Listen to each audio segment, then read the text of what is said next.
Menghadapi tren peningkatan kasus COVID-19 pasca libur Lebaran tahun 2021, pemerintah terus mengakselerasi dan mengintensifkan upaya penanganan yang dilakukan.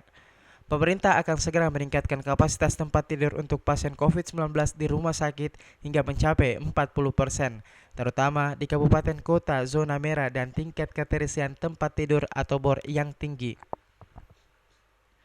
Hal tersebut disampaikan Menteri Koordinator Bidang Perekonomian Erlangga Hartanto selaku Ketua Komite Penanganan COVID-19 dan Pemulihan Ekonomi Nasional atau KPCPN usai mengikuti rapat terbatas mengenai penanganan pandemi yang dipimpin oleh Presiden RI Joko Widodo atau Jokowi di Jakarta Senin 14 Juni 2021 kemarin.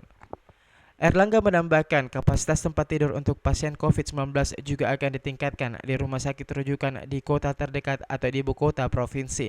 Khusus untuk rumah sakit darurat COVID-19 atau RSDC Wisma Atlet di Kemayoran, pemerintah juga telah melakukan penambahan tempat tidur.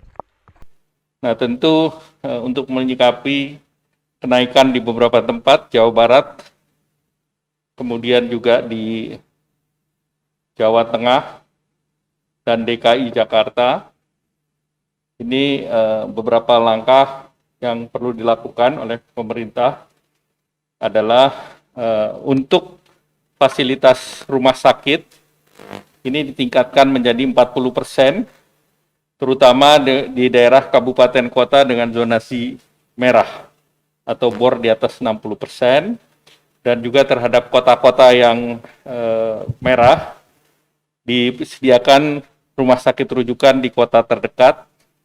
Misalnya kalau Kudus ke antara lain ke Semarang, kalau Bangkalan ke ibu kota provinsi ke Surabaya.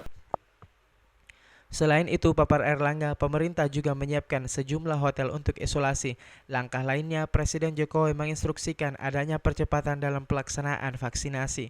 Upaya ini akan dilakukan dengan melibatkan TNI dan Polri. Dalam keterangan persnya yang disiarkan dalam akun YouTube Sekretariat Negara, Erlangga juga memaparkan mengenai perkembangan kasus konfirmasi harian dan kasus aktif di tanah air yang masih menunjukkan tren peningkatan. Tingkat kasus aktif nasional per 13 Juni adalah 5,9% dan tingkat kesembuhan 91,3%. Tim redaksi melaporkan.